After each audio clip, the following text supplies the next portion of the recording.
Is Britain broken under Keir Starmer's watch? Watch Kemi Badenoch hold Starmer to account in the last Prime Minister's questions before Christmas. In this video, we also look at the leadership principle of management. Before we get into the details, if you love diving into political issues and enjoy hearing a principled take on them, then hit the like button, share this video and subscribe to join the conversation. It will help our channel reach a wider audience. Mr. Speaker, can I thank the Prime Minister for his words on anti-Semitism? What happened at Bondi Beach was an atrocity, but words of solidarity are not enough.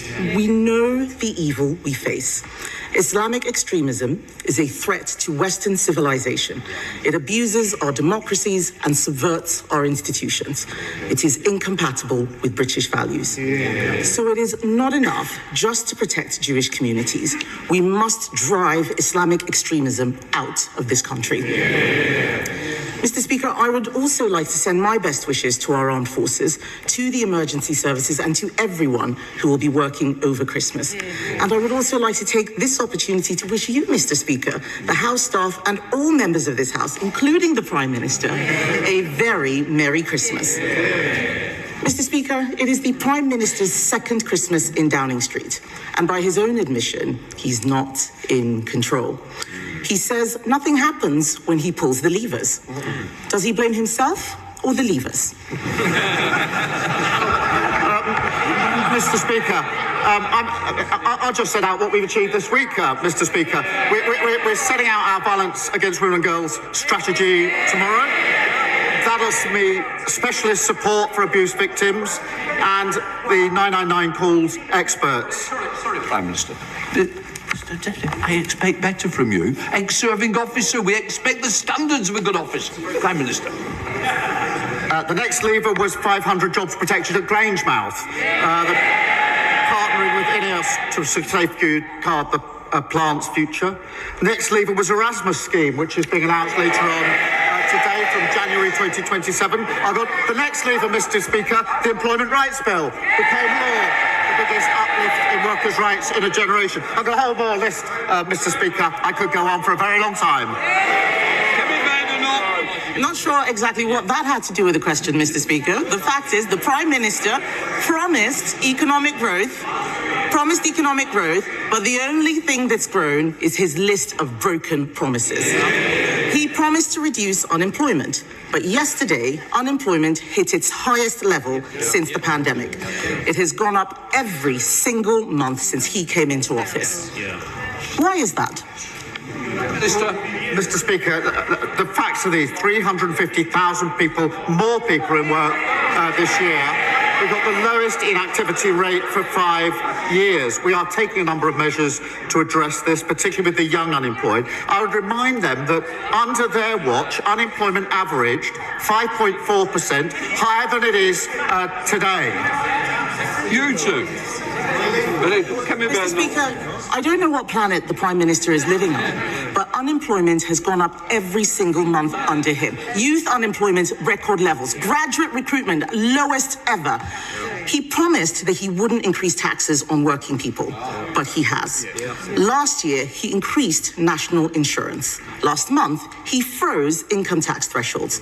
So will the Prime Minister finally be honest and admit he broke his promise on tax? Prime Minister. Mr. Speaker, I'm very proud that in the budget we had record investment into our public services.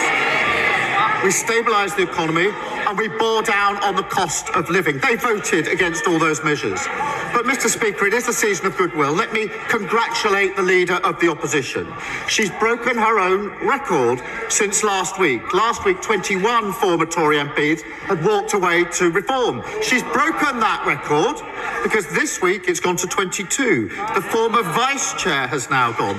So the question is, who's next? Now, it's hard to name anyone. Mr. Speaker, it's hard to name anyone because according to the Shadow Transport Secretary, the Shadow Cabinet is full of, he says, non-entities. That's you lot. He should know. Mr. Speaker, the Prime Minister is talking about non-entities as he looked at his cabinet. A bunch of turkeys they could fit right in a Bird and Matthews factory. And he is one to talk. Last week, his MPs were calling him a caretaker Prime Minister. After what he's done to the economy, they should be calling him the Undertaker Prime Minister. Let's look at what else he's promised. The Prime Minister gave his word that he would help pubs. Yet they face a 15% rise in business rates because of his budget. Will the Prime Minister be honest and admit his taxes are forcing pubs to close? Prime Minister, she knows very well that the temporary relief that was put in place during COVID has come to an end. That was the scheme they put in place. We supported it, but it was always a temporary scheme coming to an end. We've now put in place a £4 billion transitional relief. We've also taken other measures, creating hospitality zones, greater licensing freedoms and tackling late payments. We're also bearing down on the cost of living, Mr. Speaker, so more people enjoy a drink or a meal out, freezing rail fares, freezing prescription charges, £150 off energy bills, driving wages up. What did they do in relation to each of those, Mr. Speaker? They voted against each and every one of those measures. Kemi Badenoch. Mr. Speaker, what pubs has he been speaking to? They've been barred from all of them. And let's look at another broken promise. I don't know why they're shaking their heads. It's not my fault they've got nowhere to drown their sorrows. Let's look at another broken promise. He promised to end the doctors' strike. He gave the doctors a 28.9% pay rise. What did he get in return? This morning, they've gone back on strike for the third time. In the middle of winter, in the middle of the worst flu crisis in years. Mr. Speaker, this shouldn't be allowed.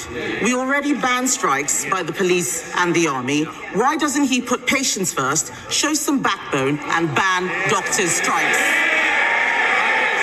Mr. Speaker, let me be clear about the strikes. They're dangerous and utterly irresponsible. And my message to resident doctors is don't abandon patients, work with us to improve conditions and rebuild the NHS. But, Mr. Speaker, they left the NHS absolutely on its knees, waiting lists through the roof and confidence absolutely rock bottom. And, Mr. Speaker, I take no lecture for them on industrial harmony. More days were lost to strike action on their watch than any year since the 1980s. Mr. Speaker, of course he's not going to ban doctor strikes. He doesn't have the baubles. The trade unions didn't just buy him.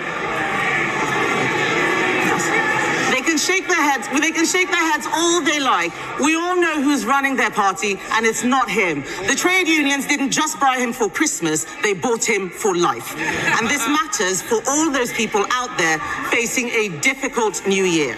The Prime Minister has lost control. It's not the levers that don't work, it's him. He's breaking every promise he has made. He promised to bring down unemployment, it's up. He promised he wouldn't increase taxes, they're up. He promised to end the doctor strike, they're on strike again.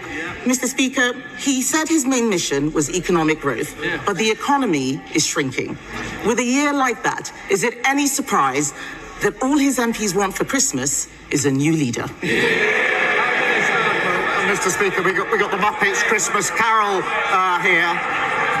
The defections are happening so fast that at Christmas the leader of the opposition is going to be left home alone. And the member for Runcorn is clearly dreaming of a white Christmas. But, Mr. Speaker, we know what the leader of the opposition wants for Christmas. Her list to Santa is this. Dear Santa, please freeze the minimum wage. Please push hundreds of thousands of kids back into poverty and scrap maternity leave.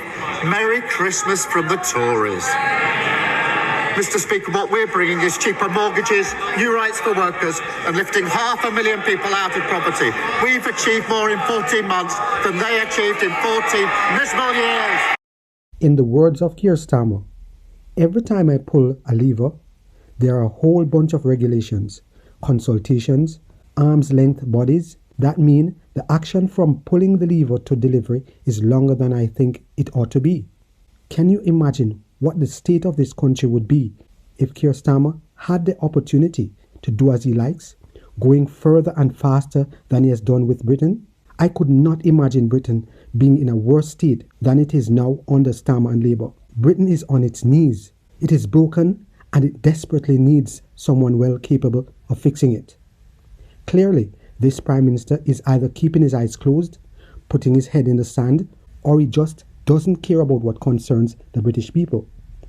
Businesses overtaxed, unemployment rises every month under Labour, wide open borders, anti-Semitism on the rise, violence against women on the rise, free speech crackdown. The NHS is a big problem. Billions have been spent on a terribly managed healthcare system. The NHS needs good management, not more money. Throwing money at a problem without a solution only increases the problem. Starmer says that he's rolling out a new strategy for protecting women and girls, while at the same time he just allowed over 1,000 illegal migrants in a couple of days without documents to enter the country. Isn't this counterproductive? Yet at the same time, there are plans for experimentation with puberty blockers on kids.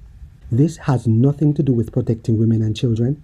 This is negligence at its core by a government who says one thing and does another. These contradictions show the decisions you make as a leader either build a nation or break a nation. The eyes of the nation are looking at you, watching if you are building it up or breaking it down. People want leaders to build, to improve, and to manage their nation well. When you look at the state of Britain today, ask yourself this: are we seeing strong management that delivers real solutions and consistent results? Or are we watching decisions that contradict each other and waste resources while the problems grow worse? Good leaders manage with clarity, priority, and accountability, fixing systems through better management, not endless spending or empty announcements.